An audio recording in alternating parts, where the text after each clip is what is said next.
UP വിഭാഗമില്ലാത്തതിനാൽ സ്കൂളിന്റെ പ്രവർത്തനം തന്നെ നിലയ്ക്കുന്ന അവസ്ഥയ്ക്ക് സർക്കാർ ഇടപെടൽ പരിഹാരമാവുകയാണ്.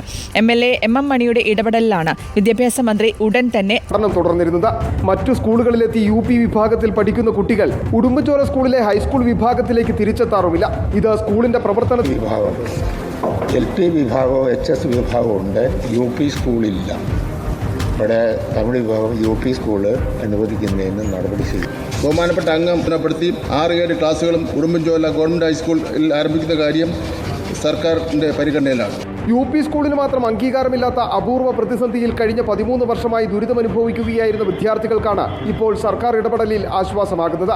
ആവശ്യമായ സൗകര്യങ്ങൾ അടിയന്തരമായി ഒരുക്കുമെന്ന ഉടുമ്പൻചോല ഗ്രാമപഞ്ചായത്ത് പ്രസിഡന്റ് KK സജികുമാറും വ്യക്തമാക്കി. ഈ പ്രദേശത്തെ തോട്ടം തൊഴിലാളികളുടെയും അതുപോലെ കൃഷിക്കാരുടെയും പാവപ്പെട്ട കുട്ടികളാണ് ഇവിടെ പഠിക്കുന്നത്. അവർക്ക് തീർച്ചയായിട്ടും അത് വലിയ സന്തോഷകരമായ കാര്യമാണ്.